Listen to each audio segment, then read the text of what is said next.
The slow canal boat through Burgundy. The engine had been running so quietly all day that you had almost forgotten it was there.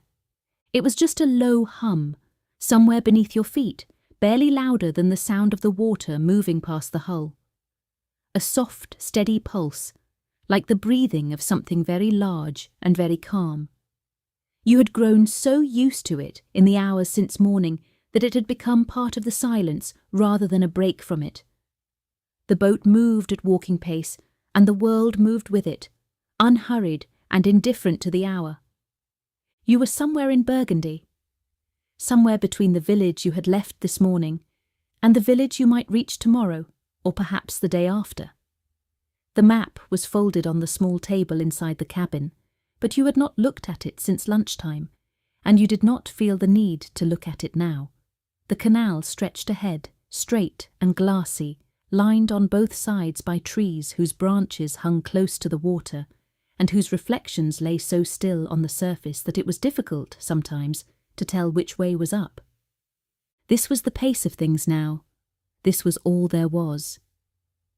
The afternoon light was doing something beautiful.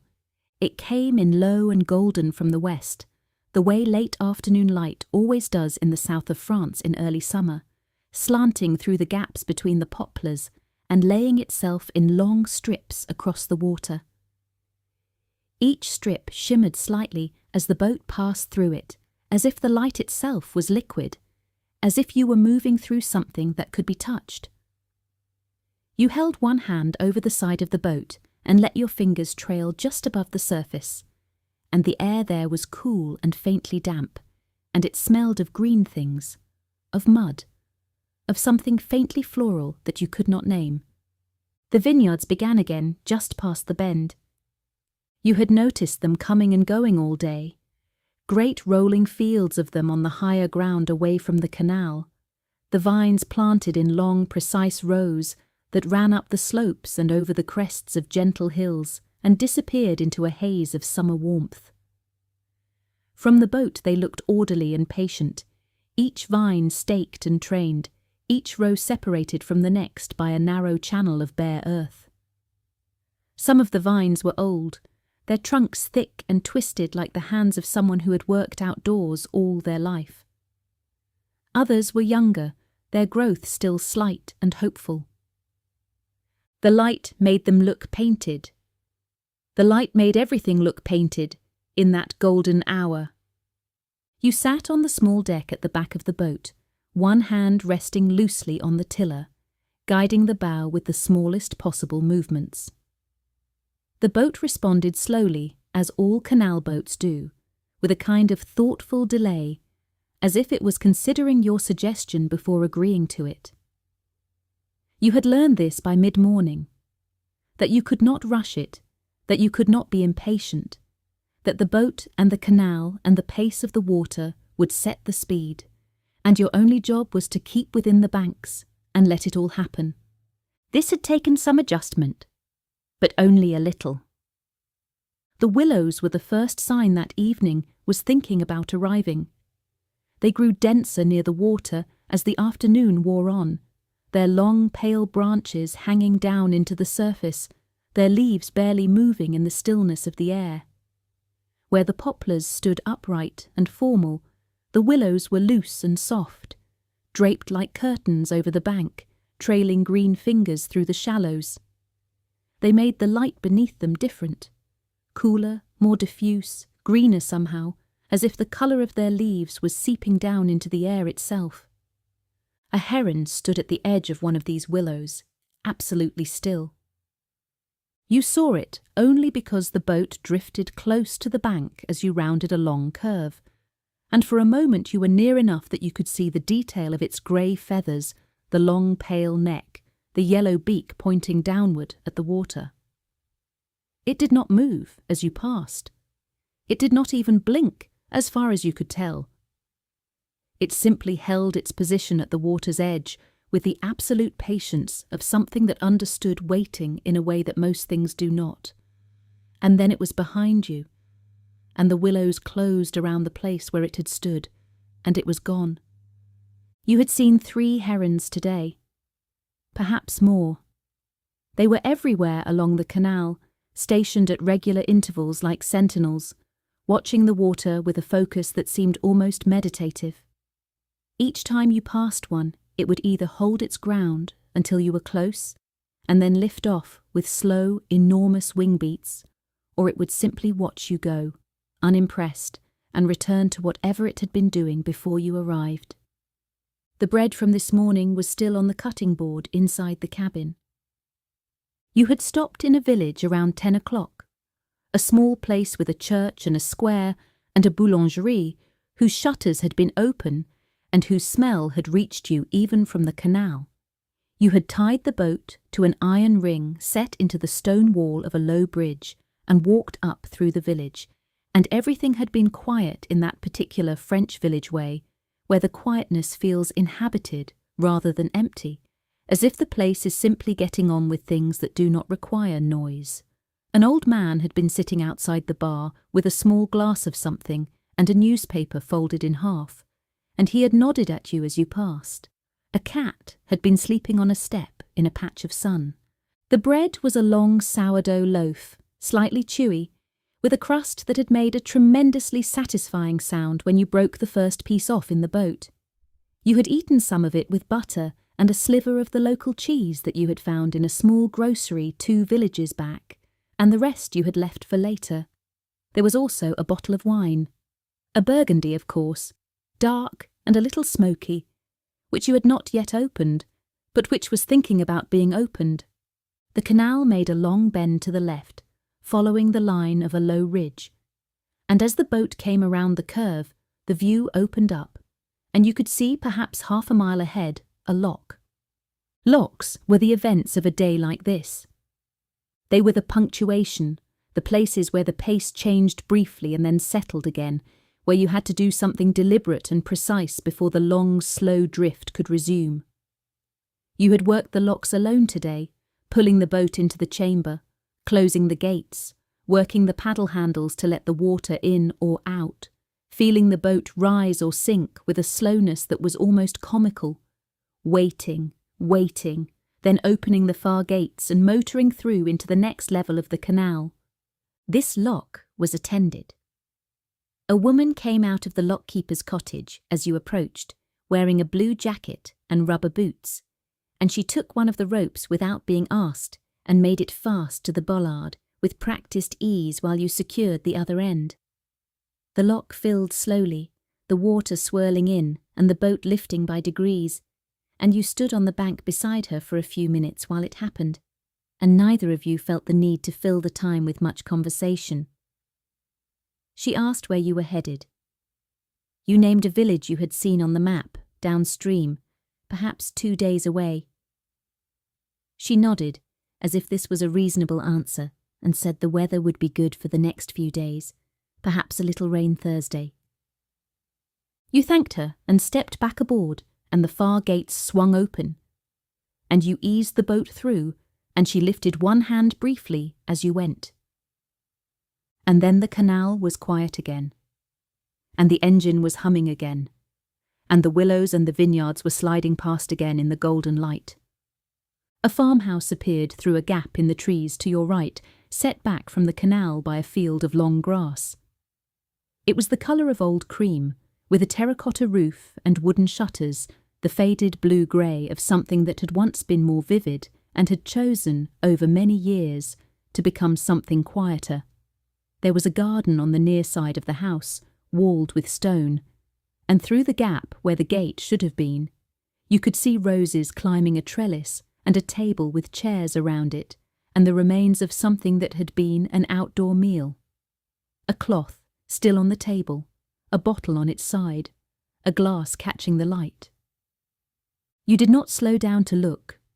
You let it pass at the pace the canal set, which was the right pace for such things, and in a few moments it was behind you, and the field had closed around it, and there was only the water and the trees and the sound of the boat. The mooring spot announced itself to you more than you found it. You had been watching the banks for a suitable place as the light began to soften.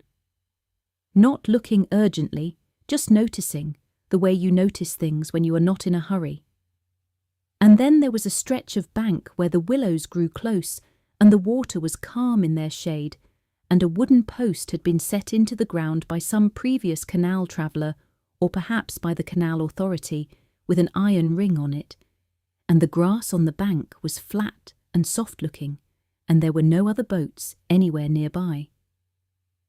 You slowed the engine and brought the bow in gently, and the boat touched the bank with the softest possible contact, barely a nudge, and you stepped off with the stern rope and made it fast, and then walked forward and did the same with the bow.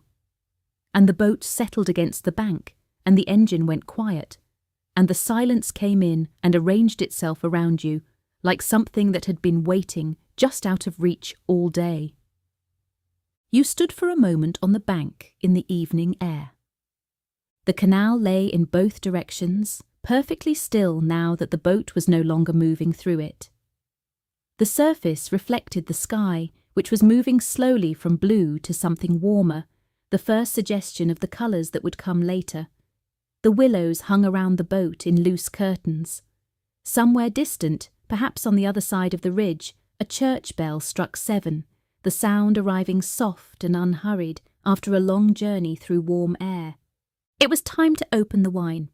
Inside the cabin, things were small and sufficient, and arranged with the logic of a boat, which is the logic of things that must be useful rather than decorative, though usefulness can be its own kind of beauty. The wooden surfaces were smooth from years of handling.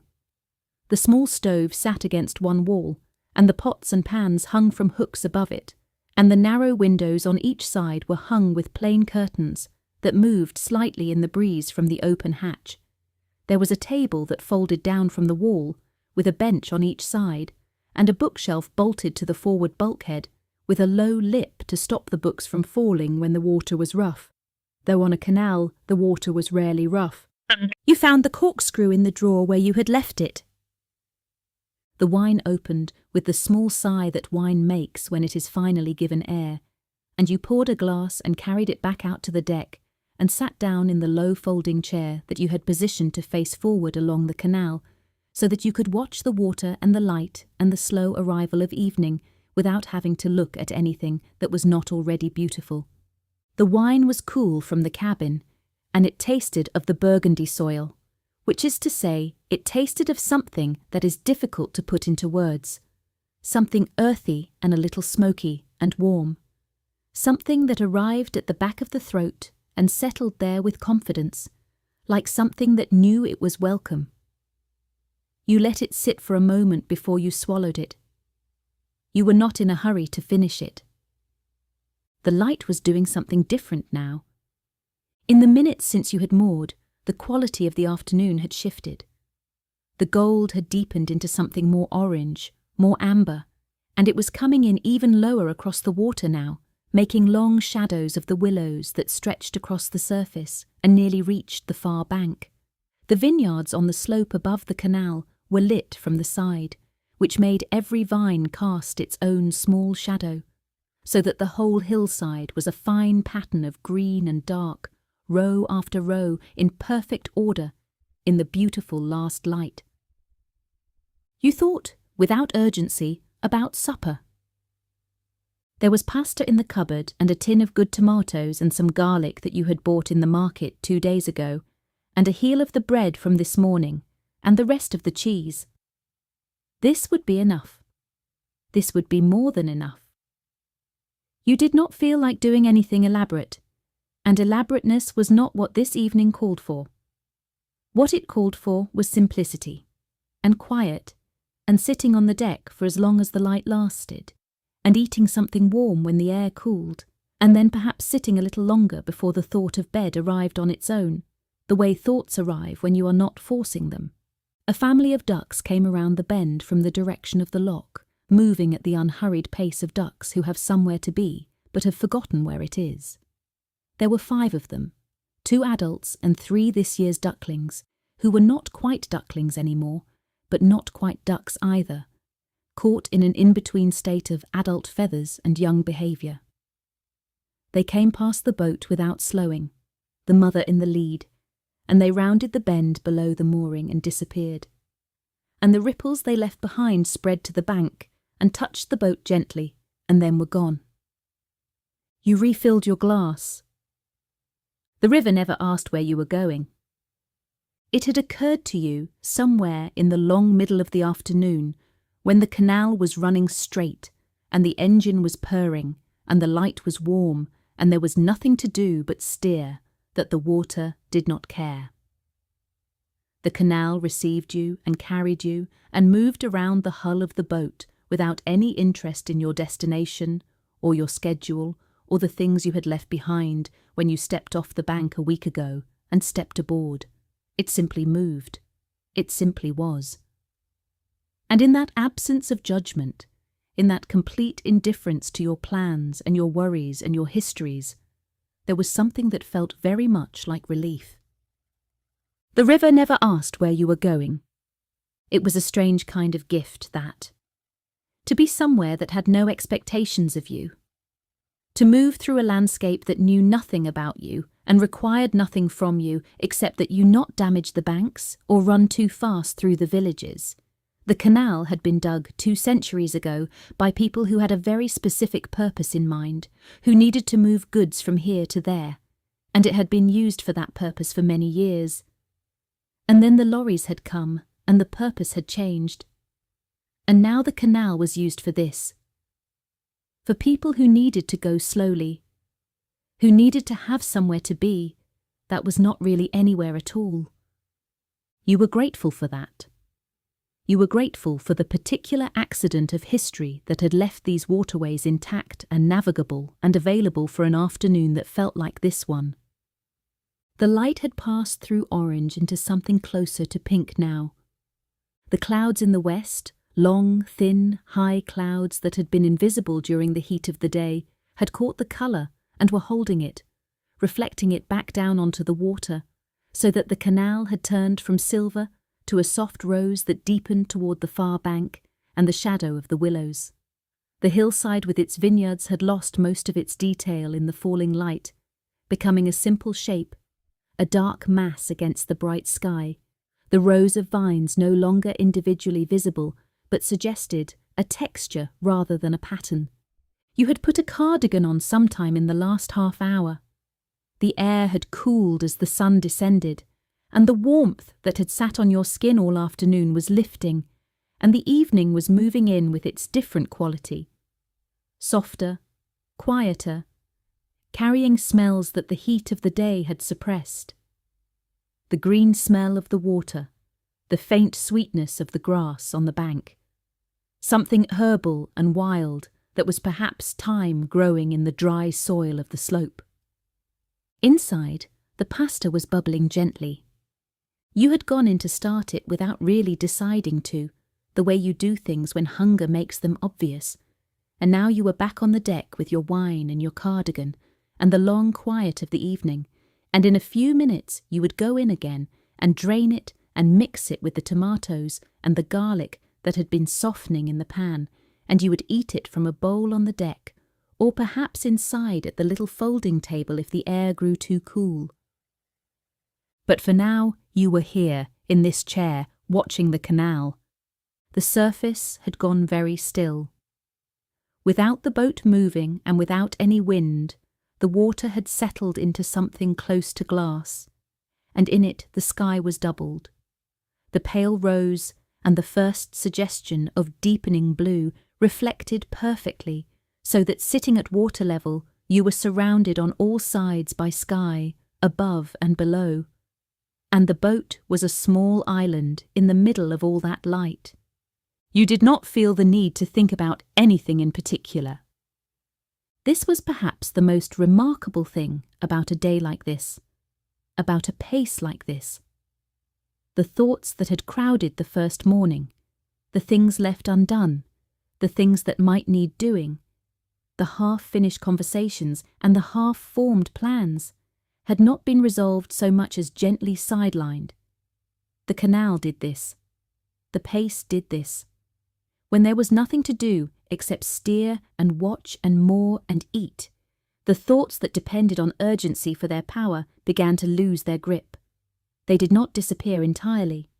They were still there somewhere, but they had moved to the edges, the way objects move to the edges of a table when you need the space for something else. You ate your pasta slowly, sitting on the deck as the last of the pink drained out of the sky. The stars came without announcement. One moment there were none, and then there was one, and then there were several, and then, as the blue deepened toward black in the east, and the last warmth of the sun held on only in the thinnest strip at the western horizon, they were simply everywhere. More than you ever saw from anywhere that had streetlights, more than seemed possible, a depth of them that went back and back and back until the mind could not follow. You sat with your empty bowl beside you and your nearly empty glass in your hand, and you watched them appear. The Milky Way was visible. This surprised you, even though it should not have, given how far you were from any city, given how dark the fields and the vineyards were, and how completely the canal was unlit at this hour. But still it surprised you. That pale smear of light across the centre of the sky, ancient and enormous and impossibly far away, and yet present, unmissably present, the way something is present when it has always been there and you have simply stopped looking. The boat moved very gently on the water. This was the most constant thing. Even moored, even with the engine off and no wind and no current to speak of, the boat had a motion, a slow, almost imperceptible rocking that came from nothing obvious, perhaps from the settling of the water, perhaps from some residual movement in the canal from a boat that had passed hours ago, perhaps from the movement of fish below the surface, perhaps simply from the nature of water, which is never entirely still. Whatever it was, it produced a motion that was the gentlest possible motion, barely more than the sensation of breathing, a slow tilting and returning that you felt more in your inner ear than in your body. It was the most soothing thing. You had been aware of it all day, in the constant mild way that you are aware of something that is always present, but now in the stillness and the dark, you felt it more clearly, and it was exactly the right thing to feel. It was the feeling of being held, slightly, softly, of being in contact with something that was alive in its own slow way, and moving in its own slow rhythm, and your rhythm aligning with it without any effort on your part. The willows were very dark now, and very still. They were shapes against the sky, the long branches hanging in silhouette, and somewhere in them something was moving, a night bird perhaps, or the wind finding a passage through the leaves that you could not feel down here on the water. It made a very small sound, a rustling, a shifting, and then it was gone, and the willows were still again. The church bell struck 9. Still distant, still soft, still arriving after a small delay, the sound of it moving through the dark, the way sounds move at night, farther and slower, as if the darkness had different properties of transmission than the light. 9 o'clock in the evening, on a warm night in Burgundy, moored under willows, and the wine was nearly gone, and the stars were out, and the boat was rocking gently, and there was nowhere to be until morning. You poured the last of the wine. It was very good wine. You had not known this for certain when you bought it. It had been chosen mostly by the look of the label and the price, which was not expensive but not too cheap, and by the recommendation of the man in the shop who had said, with the quiet certainty of someone who has drunk a great deal of wine over a great many years in the right region for it, that it was a good one for drinking in the evening without ceremony. And he had been right. It had been exactly the right wine for exactly this, for drinking slowly from a simple glass on the deck of a small boat moored under willows in the dark. The water against the hull made a sound. It was a sound you had been hearing all day, but had perhaps not really listened to until now, when everything else was quiet. It was a gentle sound, not quite a lapping, not quite a slapping, something between the two. A soft, irregular percussion, against the painted steel of the hull, the water touching and retreating and touching again, each touch slightly different from the last, never quite repeating itself. It was the sound of something alive, of the water finding its own small movements in the dark, of the boat and the canal in their quiet conversation. You listened to it for a long time. The air had a quality now that it had not had at any other point in the day. It was cool but not cold. It was still but not heavy. It carried the smell of the grass and the water and the distant vineyards. But underneath all of that there was something else, something that was simply the smell of the night itself. A freshness, a cleanness, a faint sweetness that might have been dew beginning to form on the surfaces of leaves, or might have been something that the darkness simply added to the air on its own account. You pulled the cardigan tighter. The stars moved very slowly overhead. You knew they were moving. Everything was moving, the earth turning, the whole arrangement wheeling around its invisible axis. But the movement was invisible on any human timescale. What you could see, if you were patient, if you held a single star in your attention and waited, was the very slow change in its position relative to the edge of a willow branch. This required patience. This required the kind of looking that does not hurry itself. You had time for that kind of looking tonight. A bat came out of the willows and flew low over the water, its flight entirely silent, its course irregular in that particular bat way, neither random nor purposeful, but somewhere between the two, following the instructions of its own senses in its own language, finding the insects that were there in the dark and eating them and flying on. It crossed the canal and disappeared into the trees on the far bank, and then came back. Or perhaps it was a different bat, flying the same low course over the surface, briefly visible and then gone again. The canal did not change. This was what you loved about it, you thought, or perhaps what you were only now beginning to understand about it. The canal did not change from one end to the other, from one day to the next, from 1 hour to the next. It was always the same width, always the same pace, always the same quality of quiet, and the same quality of light reflecting on the same kind of surface. The landscape changed around it. The vineyards, the villages, the locks, the farmhouses. But the canal itself was a constant, a thread of stillness running through all of it, and you had spent the day following that thread, and now you were simply sitting on the end of it in the dark. You thought about the village from this morning, the bread and the cat on the step, and the old man with his newspaper. The boulangerie whose shutters had been open and whose smell had reached the canal. The church in the square and the sound of the bell and the way the village had felt inhabited without feeling busy. You had been there for perhaps 20 minutes, perhaps a little more, and you had walked through it and bought your bread and walked back to the boat. And now it was behind you and getting farther behind you every hour, and tomorrow it would be even farther.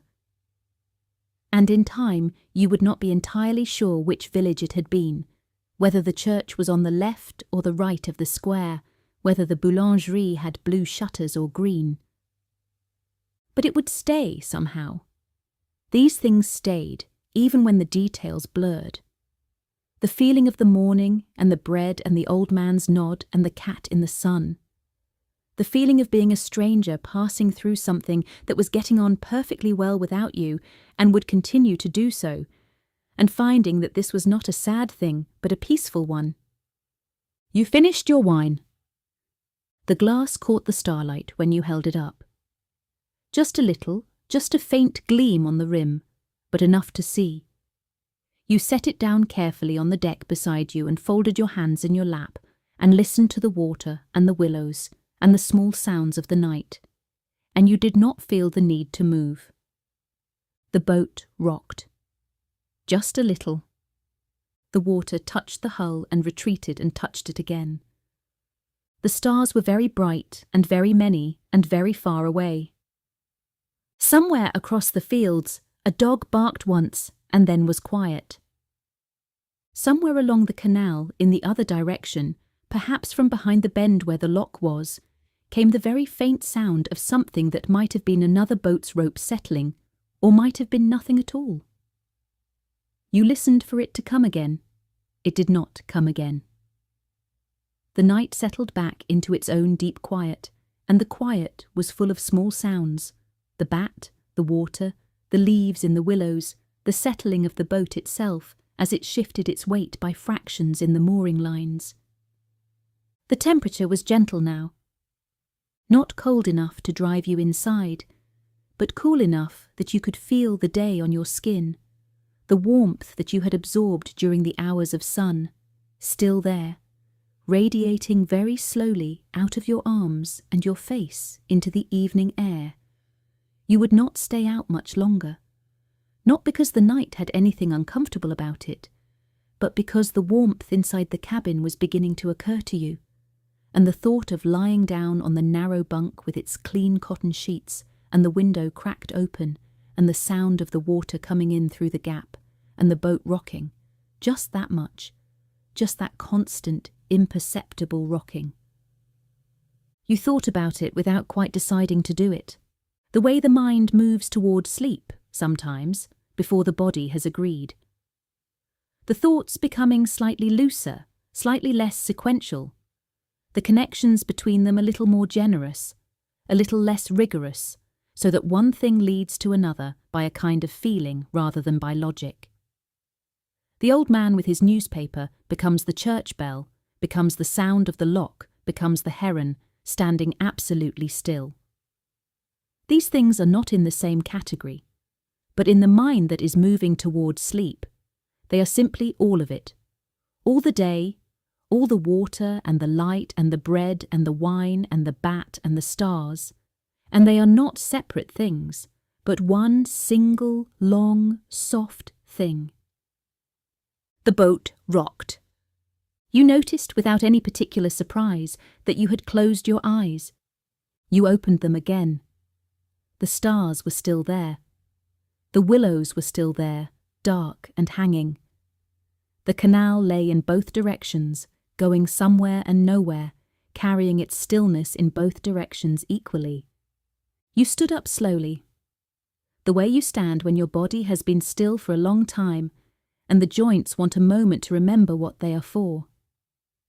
You picked up the glass and the bowl and took them inside and set them in the small sink, and you latched the hatch against the night, not closed, just pulled to, just enough to keep the dew off the deck. And you stood for a moment in the cabin with the single small light on, and it was warm inside, and the wood was warm, and the curtains on the narrow windows moved very slightly in the draught from the partly open hatch. You changed into what you slept in and folded your clothes onto the small bench and climbed into the bunk. The mattress was slightly narrow and slightly soft and perfectly suited to everything. You lay on your back and you could see through the gap in the curtain the edge of the sky, the stars, the top of the willows just visible above the line of the bank. The light from outside was very faint, just enough to make the cabin visible in outline, the shapes of things familiar and comforting in the low light, the hooks with the pots and pans, the folded table, the bookshelf with its small lip. The boat moved. Just that. Just the boat moving, as it had been moving all day and as it would move all night, the tiny rocking that came from the water's own slow breathing, the hull in contact with the canal moving around it, everything in the gentlest possible motion. You felt it in the bunk the way you feel all the best things, without thinking about it, without examining it, simply feeling it, the way the body receives something that is good for it. The sound of the water was very close from in here, closer than it had been on the deck somehow, even though logically you were the same distance from it. But inside the hull the sound travelled differently, through the metal, through the wood of the bunk, through the mattress, arriving not just as sound, but as something you could feel as much as hear. A soft, irregular rhythm. Not a pattern exactly, but a cadence. Something your body could follow if it wanted to. Something that moved at the pace of a heartbeat, more or less, in that way that water often moves. You listened to it. There were the vineyards somewhere out there in the dark, the rows of vines on the slopes above the canal, the old twisted trunks and the younger hopeful ones, all of them standing in the dark now, all of them doing whatever vines do in the night, quietly and without drama, as they had been doing for decades and would go on doing for decades more. And beyond them the hills, and beyond the hills the stars, and above it all the Milky Way turning very slowly, and the bat crossing the canal again in the dark, and the heron standing somewhere in the shallows, and the lock-keeper asleep in her cottage, and the ducks wherever ducks go at night, and the old man with his newspaper long since inside and asleep. And the canal going in both directions. Always the canal. The boat rocked. Gently, gently. You did not need to think about the morning. The morning would arrange itself when it arrived, as mornings do, with its own particular light and its own particular quality of air, and the sound of the engine coming back to life, and the ropes cast off, and the bow pointing forward into whatever the next stretch of water offered. There would be more herons. There would be more locks. There would be another village, and another boulangerie, and another loaf of bread, and perhaps a patisserie this time, perhaps a coffee at a table in a square with the morning sun on it. All of that was there, waiting, patient. But it was not yet. Now there was only this.